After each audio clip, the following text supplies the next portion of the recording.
Oke, pertanyaannya adalah apa perbuatan nyatanya? Perbuatan yang nyatanya yaitu daripada faidatil Al-Qur'an, daripada Al-Baqarah ke An-Nas. Apa itu? Daripada kebinatangan Al-Baqarah ke An-Nas hingga jadi manusia. Apa itu manusia? Ketika manusia itu punya kesadaran terhadap fungsi otak.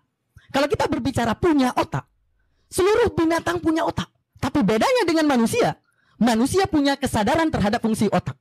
Maka ketika manusia punya kesadaran terhadap fungsi otak, maka disitulah terwujudnya hukum moralitas. Misalnya Kristen dengan gempar-gempornya mengatakan kosah kasih.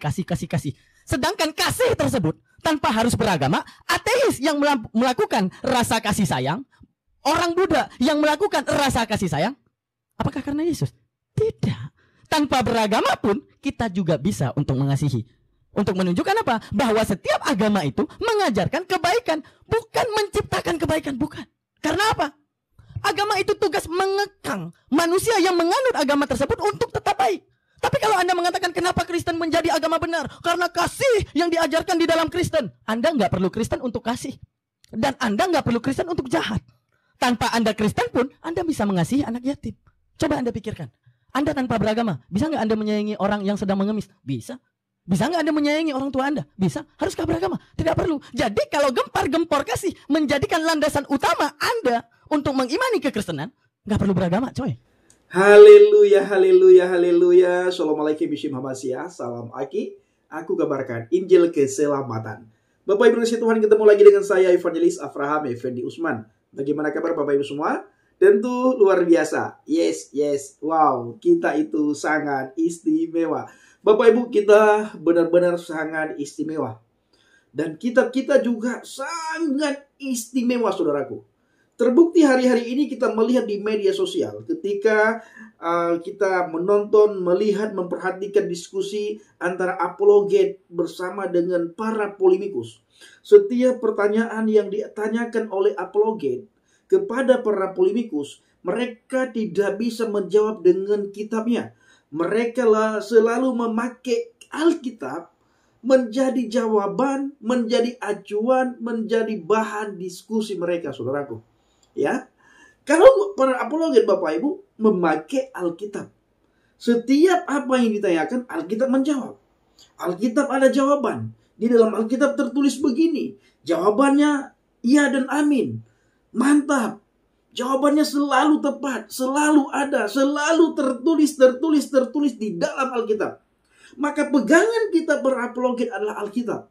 Dan yang sangat lucu Bapak Ibu, pegangan para polemikus itu bukan Al-Quran dan hadis, tetapi Alkitab, saudaraku. Luar biasa, saudara. Nah Bapak Ibu, saya mengajak kita semuanya untuk menyaksikan jalannya diskusi antara apologet Kristen bersama dengan para polemikus. Dalam hal ini, Daman Al-Mantaki yang bertubi-tubi dihajar sama Bang Edis TV, sampai-sampai dia disidang oleh teman-teman para polemikus karena dia kalah dalam berdebat dengan Bang Edis TV. Lalu kemarin juga kita lihat dia diskusi dengan Murtadin, seorang Murtadin. Lagi-lagi dia dipermalukan di komalnya.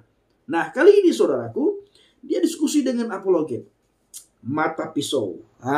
Sangat tajam sekali Bapak Ibu ya. Seorang apologet yang namanya Mata Pisau. Begitu mantap.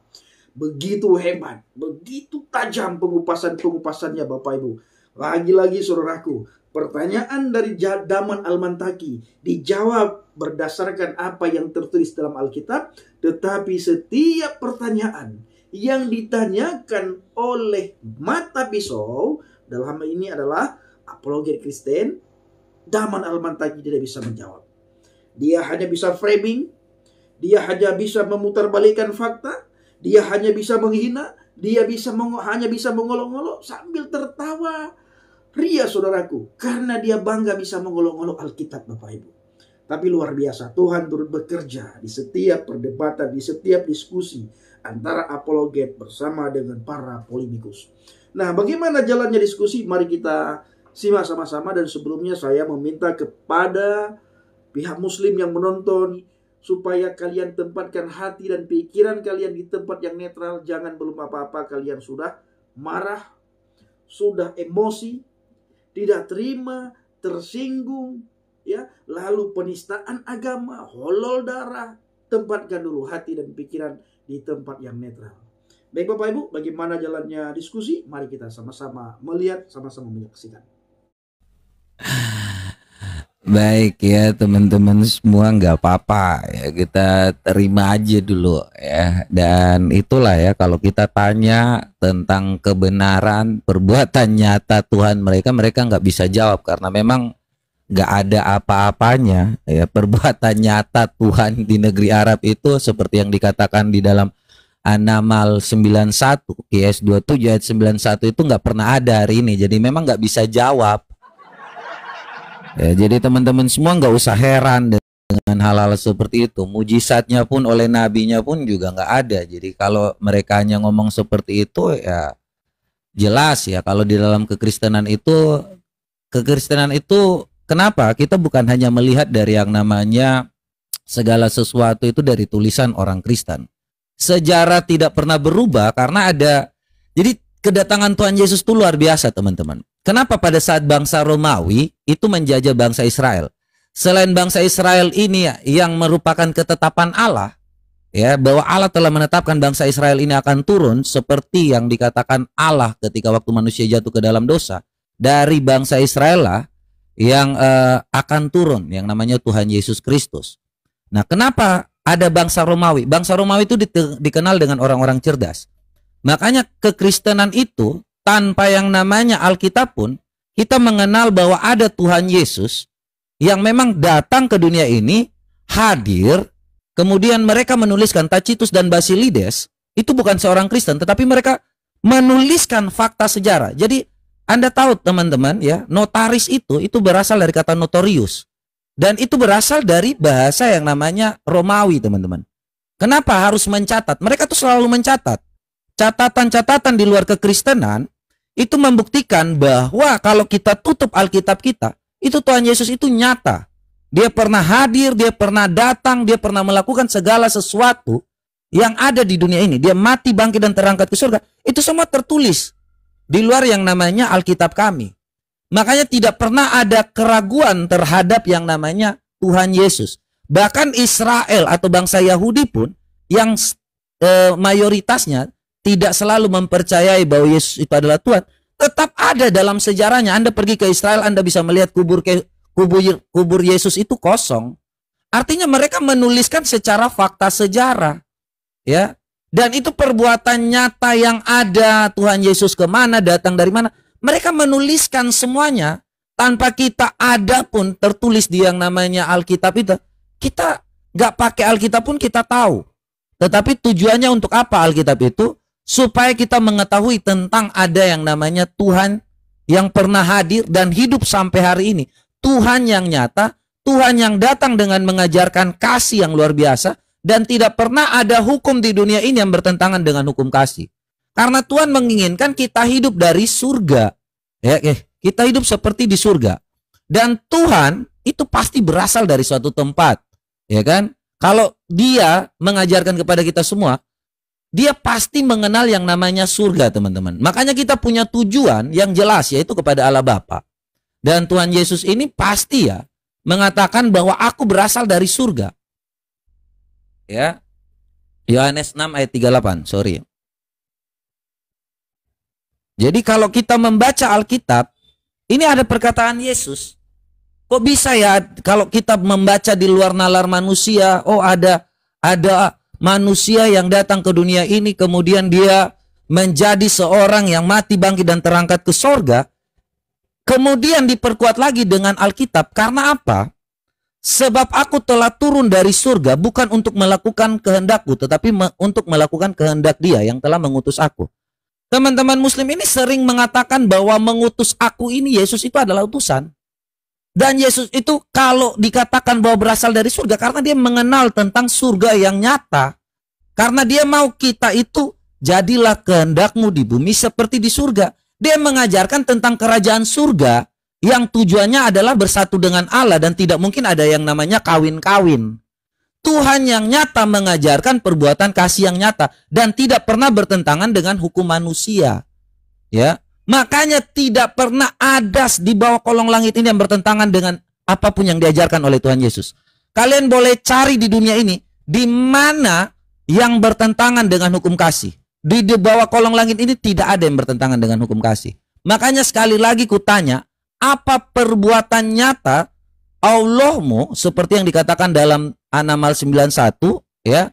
Muhammad hanya diperintahkan menyembah Tuhan di negeri Mekah. Apa perbuatan nyatanya? Itu aja, silakan.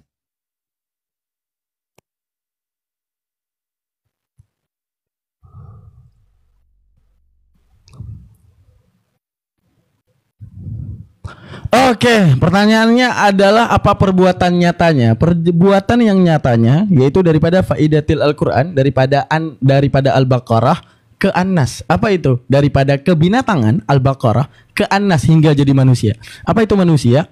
Ketika manusia itu punya kesadaran terhadap fungsi otak. Kalau kita berbicara punya otak, seluruh binatang punya otak. Tapi bedanya dengan manusia, manusia punya kesadaran terhadap fungsi otak. Maka ketika manusia punya kesadaran terhadap fungsi otak, maka disitulah terwujudnya hukum moralitas. Misalnya Kristen dengan gempar-gempornya mengatakan kosah kasih. Sedangkan kasih tersebut tanpa harus beragama, ateis yang melakukan rasa kasih sayang, orang Buddha yang melakukan rasa kasih sayang, apakah karena Yesus? Tidak. Tanpa beragama pun kita juga bisa untuk mengasihi. Untuk menunjukkan apa? Bahwa setiap agama itu mengajarkan kebaikan, bukan menciptakan kebaikan, bukan. Karena apa? Agama itu tugas mengekang manusia yang menganut agama tersebut untuk tetap baik. Tapi kalau Anda mengatakan kenapa Kristen menjadi agama benar? Karena kasih yang diajarkan di dalam Kristen. Anda nggak perlu Kristen untuk kasih. Dan Anda nggak perlu Kristen untuk jahat. Tanpa Anda Kristen pun, Anda bisa mengasihi anak yatim. Coba Anda pikirkan. Anda tanpa beragama, bisa nggak Anda menyayangi orang yang sedang mengemis? Bisa. Bisa nggak Anda menyayangi orang tua Anda? Bisa. Haruskah beragama? Tidak perlu. Jadi kalau gempar-gempor kasih menjadikan landasan utama Anda untuk mengimani kekristenan, nggak perlu beragama, coy. Tanpa beragama kita natural untuk mengasihi orang. Untuk menunjukkan apa? Bahwa setiap agama mengafirmasi manusia untuk dapat mengasihi. Dan jikalau agama mengajarkan keburukan, maka tidak akan ada penganut agama tersebut. Melainkan daripada framingan-framingan daripada pembenci agama tersebut. Oke, kita lanjutkan lagi. Ketika dia mengatakan, apa kehebatan daripada Allah Ta'ala?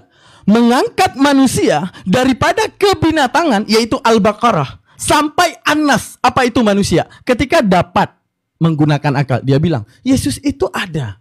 Walaupun Alkitab tidak ada. Sangat bohong. Itu sangat bohong.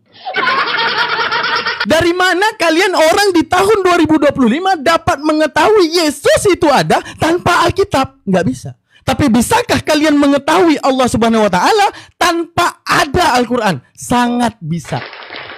Syarat Anda menggunakan akal. Ketika saya membuang agama saya, Anda membuang agama Anda, kita duduk dan mencari Tuhan. Apa yang akan kemudian kita katakan? Tuhan itu seperti apa, Bang Robert? Kalau Anda mengatakan Yesus, Anda masih terjebak tulisan.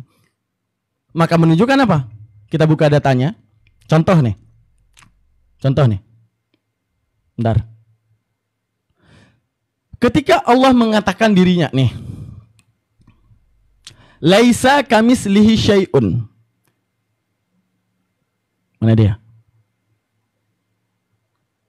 Tidak ada satupun yang serupa dengannya. Laisa kamislihi syai'un. Allah tidak serupa dengan sesuatu apapun.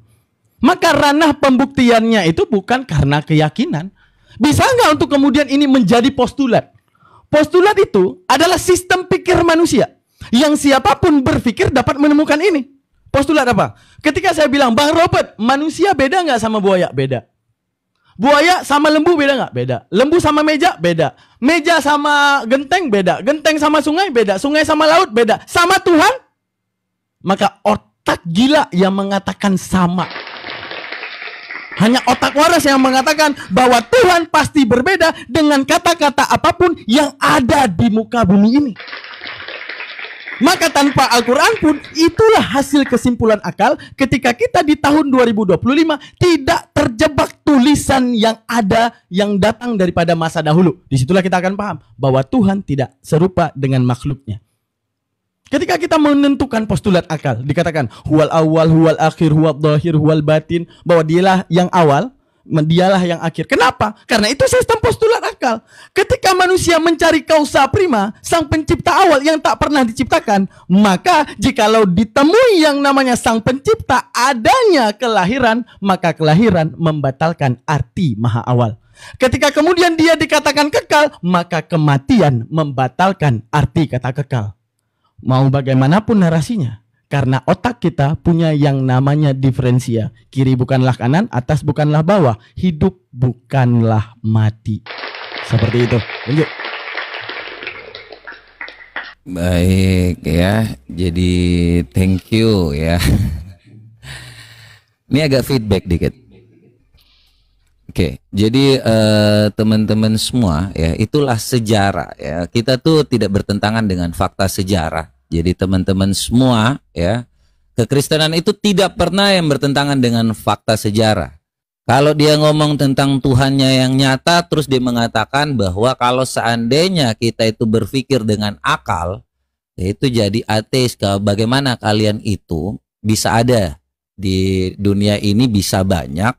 Ya, tentu saja dengan yang namanya ancaman. Tapi kita bukakan dulu ya, inilah kasih yang nyata teman-teman semua. Ya, tidak ada satu manusia pun yang mengajarkan seperti ini. Ini tentang manusia yang mengajarkan ini. Tidak pernah ada satu profesor pun yang akan berkata seperti ini. Karena ini memang ajaran dari Tuhan. Tetapi aku berkata kepadamu, kasihilah musuhmu dan berdoalah bagi mereka yang menganiaya kamu. Nggak pernah ada kalau seandainya Tuhan Yesus nggak katakan seperti ini, orang tidak akan pernah mengenal yang namanya mediasi Perma 1 tahun 2016. Hari ini diterapkan di Indonesia. Restoratif justice. Kasihilah musuhmu dan berdoalah bagi mereka yang menganiaya kamu. Indonesia saja mengadopsi ini loh. Perma 1 tahun 2016 ya, Anda baca sendiri. Kemudian restoratif justice. Kenapa di Indonesia itu ada yang namanya mediasi? Karena Tuhan Yesus ajarkan kasihilah musuhmu dan berdoalah bagi mereka yang menganiaya kamu. Kalau enggak kita hidup ini seperti binatang. Yang hebat akan menundukkan yang lemah. Nah, yang namanya rantai makanan aja. Kalau seandainya enggak ada ajaran kasih. Makanya tidak pernah ada di dunia di bawah kolong langit ini yang bertentangan dengan ajaran kasih. Anda cari ada hukum enggak di dunia ini yang bertentangan dengan ajaran kasih? Tidak pernah ada. Ya, itulah bukti nyata selain dari tertulis dengan sejarah yang di luar Alkitab bahwa ada Basilides Tacitus yang menuliskan tentang Yesus Kristus karena pada saat itu bangsa Romawi dengan catatannya itulah rencana Tuhan dalam hidup kita. Dia merencanakan sesuatu untuk masa depan yang lebih baik. Makanya hukumnya pun tidak ada yang bertentangan dengan hukum di masa depan. Dengan kawin sama anak bocil, dengan yang namanya keluar dari agama. Ini saya tunjukkan ya. Satu hal yang mungkin Anda ya, umat Islam pun kenapa bisa banyak? Karena ini cara mereka teman-teman. Kalau Anda mengatakan bahwa seandainya ya, kenapa Islam itu bisa banyak? Karena ini Sunan Nasai 3992. Ya, kita langsung aja. Beberapa orang keluar dari Islam. Kemudian Ali membakar mereka dengan api. Ya, ini Ibnu Abbas berkata, seandainya saya, maka saya tidak akan membakar mereka. Rasulullah bersabda, janganlah menyiksa seorang dengan siksaan Allah. Ya, seandainya saya, maka saya akan bunuh saja mereka. Rasulullah bersabda, siapa yang mengganti agamanya, maka bunuhlah. Ini adalah ancaman. Kenapa mereka bisa banyak? Karena mereka hanya berpikir ibadah itu kawin. Ya, kawin itu ibadah banyak. Setelah lu banyak, lu nggak boleh keluar dari Islam. Kenapa Islam bisa banyak? Bukan karena mereka berpikir, tetapi mereka dijebak. Lu hanya cukup mengucapkan 2 kalimat syahadat, ya, asyhadu. Kemudian dia udah masuk, lu keluar coba. Rasulullah yang bersabda, siapa yang ganti agamanya maka bunuhlah. Makanya kalau halal seperti ini tidak sejalan dengan pasal 29 ayat 2 Undang-Undang Dasar. Setiap orang berhak memilih agama dan kepercayaannya masing-masing. Ini bertentangan, makanya hukum syariat Islam ini bertentangan dengan hukum di Indonesia. Mereka boleh banyak, tetapi kenapa? Karena sudah diancam duluan. Lu masuk, lu nggak boleh keluar. Itu hukum murtad, jelas kok. Tetapi kalau Tuhan Yesus ajarkan berbeda. Aku berkata kepadamu, kasihilah musuhmu dan berdoalah bagi mereka yang mengenai kamu. Lu mau pilih apapun terserah. Karena Tuhan itu kasih, sama seperti pacar lu udah mengasihi lu. Lu mau pilih dia kembali atau tidak, ya nggak masalah. Itu kasih yang nyata. Beda dengan Allahmu yang mengajarkan. Bahkan Muhammad sendiri yang mengatakan, siapa yang mengganti agamanya maka bunuhlah. Anda banyak karena kawin itu ibadah. Kemudian Anda kalau seandainya orang pindah agama, Anda akan bantai. Makanya saya tidak pernah mendengar di mana perbuatan nyata Allahmu ini. Ya, tidak pernah ada. Silakan.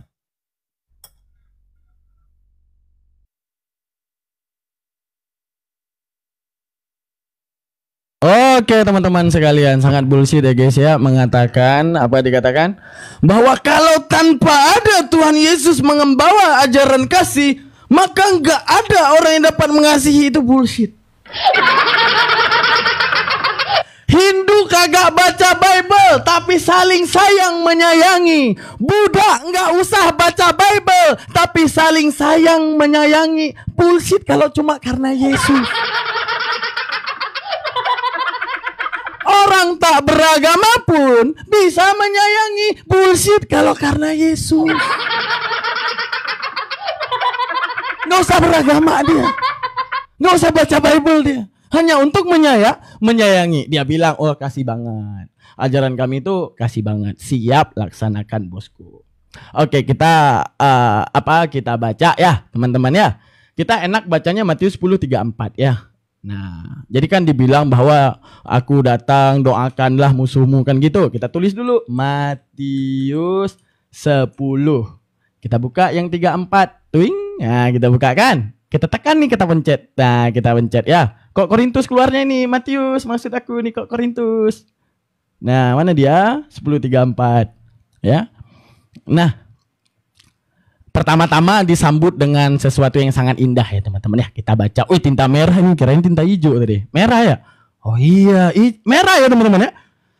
Oke, kita baca ya bareng-bareng. Baca nih, bukan menafsirkan. Jangan kamu menyangka bahwa aku datang untuk membawa damai. Pecah piring. Early game udah pecah piring ya.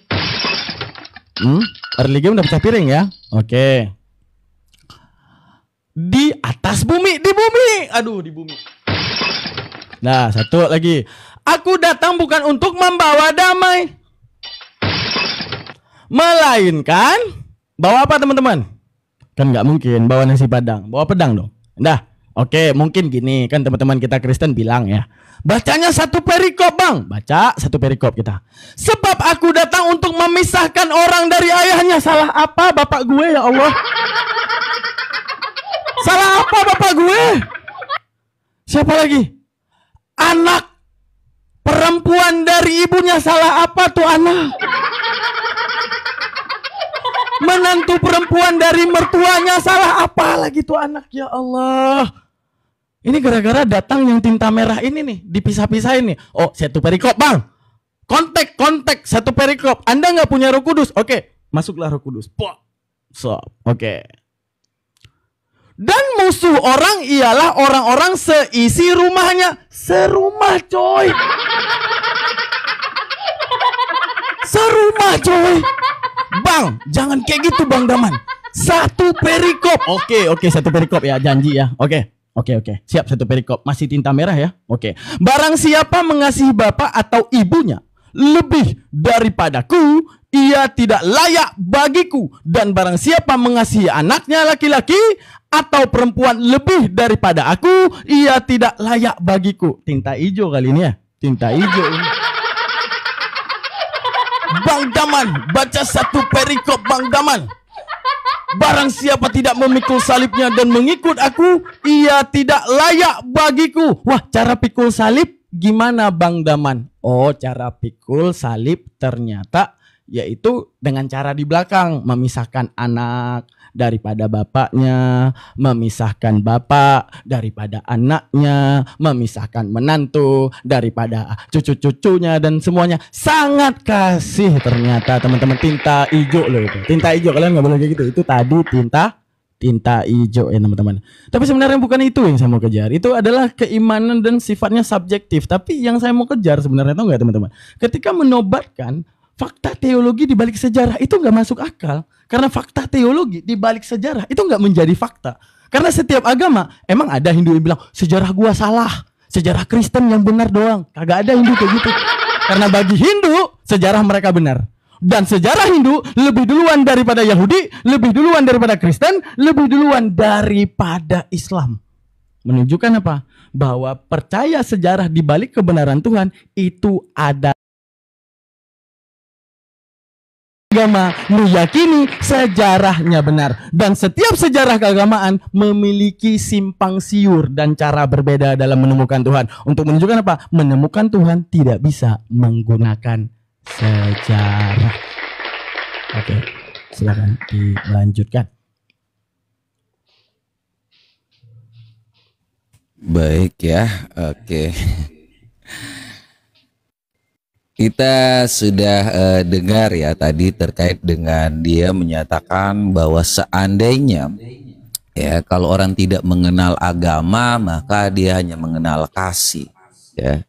Coba Anda kasih saya sumber dari agama lain yang menyatakan sama seperti yang saya katakan tadi dalam Matius 5 ayat 44. Karena Anda nggak ngerti agama lain ya. Sebaiknya agak feedback Dalma. Jadi supaya kita tahu ya bahwa di dalam Hindu dengan adanya kasta berarti itu masih ada yang namanya Sudra Brahmana. Tetapi saya nggak bahas itu ya. Apakah itu kasih yang nyata? Nggak seperti yang Tuhan Yesus ajarkan teman-teman. Ya semua sama di mata Tuhan tuh semua sama. Ya jadi kalau seandainya ada konsep reinkarnasi itu beda lagi nanti. Kita akan ngomong tentang agama lain itu berbeda. Ya tentang kastanya itu berbeda. Tetapi yang kita bicarakan di sini adalah bagaimana Islam yang ngaku-ngaku punya Tuhan, tetapi Tuhannya itu selalu bertentangan dengan hukum manusia. Ya, bahkan Islam sendiri itu boleh melakukan apapun, bahkan Nabi pun sendiri yang saat ini dia tidak yang namanya suri tauladan itu, tetapi tidak menjadi tauladan ketika waktu menikahi Aisyah di saat umur yang 6 tahun ini. Ya, jadi kalau kita melihat hukum Islam ini, saya kalau membaca, kebetulan saya mengerti hukum, kemudian saya melihat hukum Islam ini pun bertentangan dengan yang namanya hukum perkawinan. Di Indonesia ini kita menganut asas monogami, ya. Padahal orang Islam di Indonesia ini itu paling banyak, tetapi tidak mengenal yang namanya kita menganut asas monogami, bukan poligami. Artinya saya ini agak sedikit aneh ketika Anda berbicara dengan yang namanya menerangkan tentang bagaimana Yesus tadi. Itu jelas-jelas untuk orang yang murtad. Dan Anda mempertegas apa yang saya sampaikan. Bahwa kalau seorang murtad dia akan meninggalkan orang tuanya. Dia akan meninggalkan sanak saudaranya. Karena memang itu yang nyata. Tuhan Yesus pun sendiri sudah katakan itu. Memang untuk orang yang murtad. Dia akan memisahkan. Orang-orang seperti kalian ini akan membenci orang-orang yang murtad. Jadi perikopnya itu sudah sangat jelas, Daman. Kau menjelaskan segala sesuatu yang memang barang siapa itu memikul salib ya seperti itu. Kamu membuka ayat itu untuk mempertegas bahwa siapa yang keluar dari Islam memikul yang namanya salib, itu akan berpisah dengan orang tuanya. Anda pasti akan membenci orang yang mengikut Kristus. Karena Tuhan Yesus pun telah katakan supaya kita tetap bertekun dalam Yohanes 16 ayat 1-4. Semuanya ini kukatakan kepadamu supaya kamu jangan kecewa dan menolak aku. Kamu akan dikucilkan, bahkan akan datang saatnya setiap orang membunuh kamu akan menyangka bahwa ia berbuat bakti bagi Allah.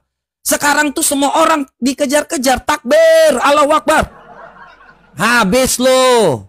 Ini Tuhan Yesus sudah katakan jauh sebelum kau baca ayat tadi. Tuhan Yesus sudah katakan dikejar-kejar. Kamu akan dikucilkan, bahkan akan datang saatnya setiap orang membunuh kamu. Takbir, Bali 1, Bali 2. Selesai, dikejar-kejar Kristen itu. Karena apa? Siapa yang mengganti agamanya maka bunuhlah. Ajaran macam apa dari Tuhan yang mana ini? Makanya tidak ada perbuatan yang nyata, hanya perbuatan yang namanya mencegah orang untuk keluar dari agamanya. Boleh poligami, beranak cucu, satu laki-laki bisa dapat 4 anak dalam 1 tahun, 4 istri loh ya. Jadi Anda bisa cari sebanyak-banyaknya, boleh beranak pinak, tetapi nggak boleh keluar. Makanya ini yang saya katakan, apakah di dalam hukum Anda ini, yang namanya murtad ini, ya, apakah ini yang ajaran yang nyata, ajaran kasih? Di mana ajaran kasih Anda? Sampaikan satu dalil di dalam Al-Quran Anda tentang ajaran kasih. Atau ada kata mengasihilah, atau kata kasihilah. Kalau Anda bilang bahwa, oh, Hindu punya, Buddha punya, ateis pun punya kasih. Oke, kalau gitu deh, di ajaran Anda, coba tunjukkan satu dalil yang dikatakan di situ mengasihi. Ini adalah ajaran kasih. Bukan Allah yang maha pengasih, maha penyayang. Itu konsep dari mana kalau hanya Allah yang maha mengasihi? Kalian tidak diajarkan yang namanya mengasihi. Di mana sebutkan satu dalil di dalam Quran yang diajarkan untuk saling mengasihi? Kalau memang Anda bilang seperti itu, silakan. Kalau tidak bertentangan dengan yang namanya firman Tuhan yang hidup, silakan. Oke. Silakan. Ntar saya buka data dulu.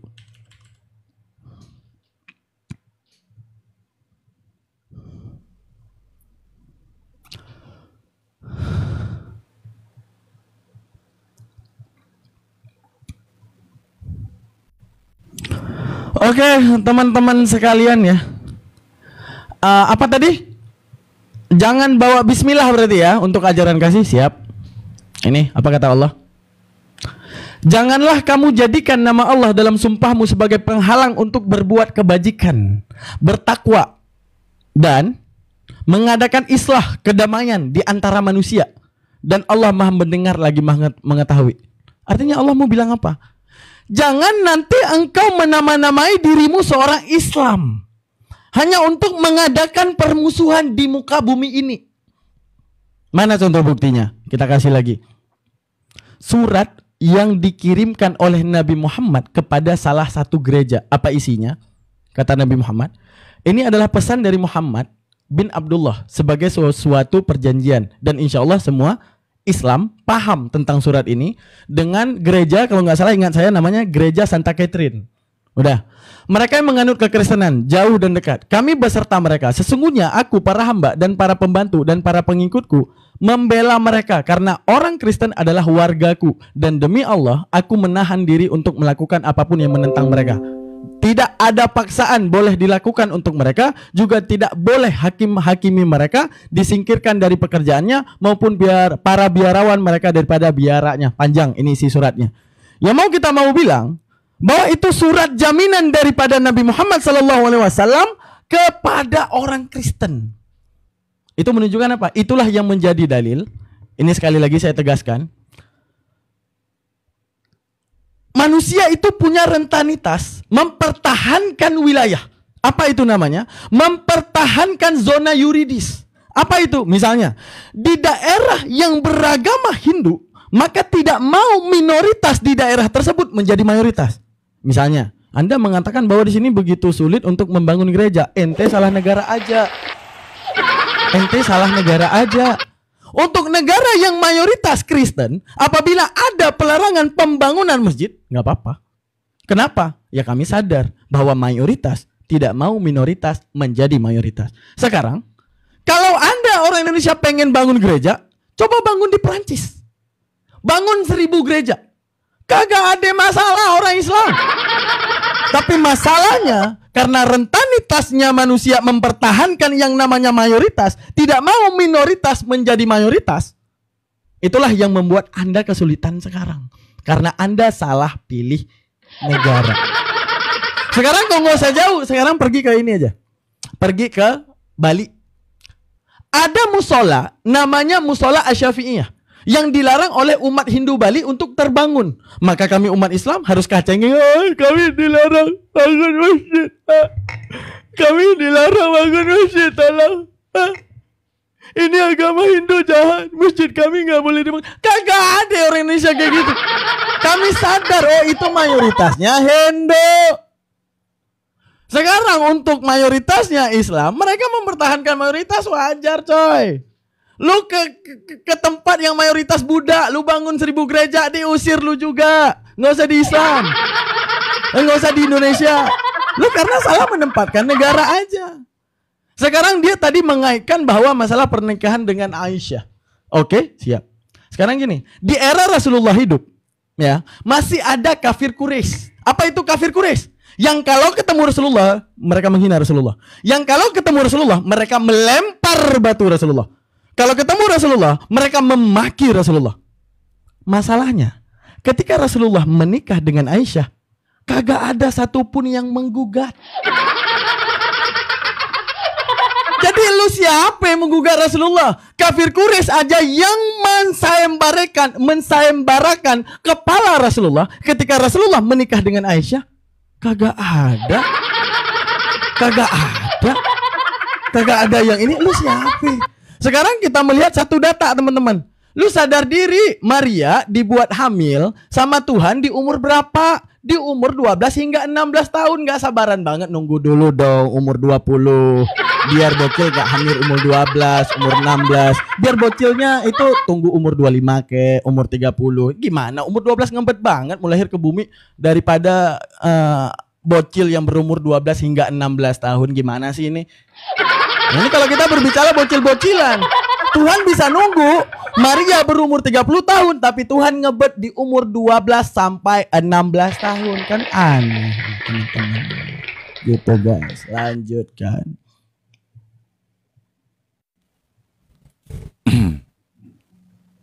Oke ya, itu dia. Kalau ditanya di mana ajaran kasih dalam Quran, entah dia ngalur ngidul kemana. Jadi mut dikit bang.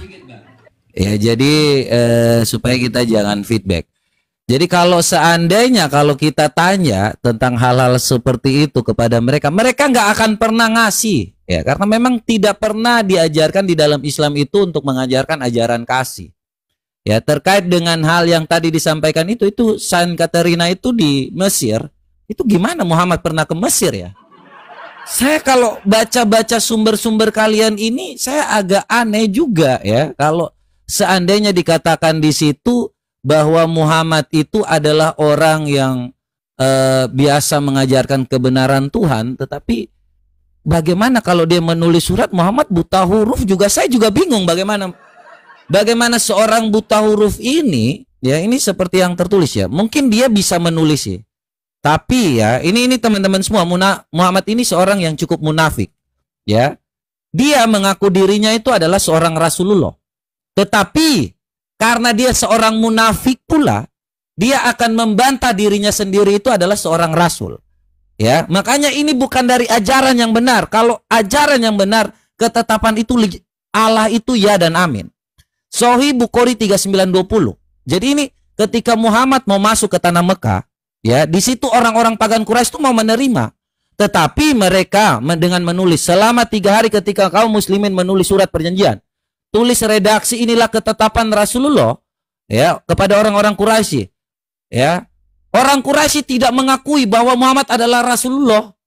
Jadi kalau Allah Quraisy ini Allah pagan ini adalah Muhammad, mereka tidak mengakuinya juga. Ya.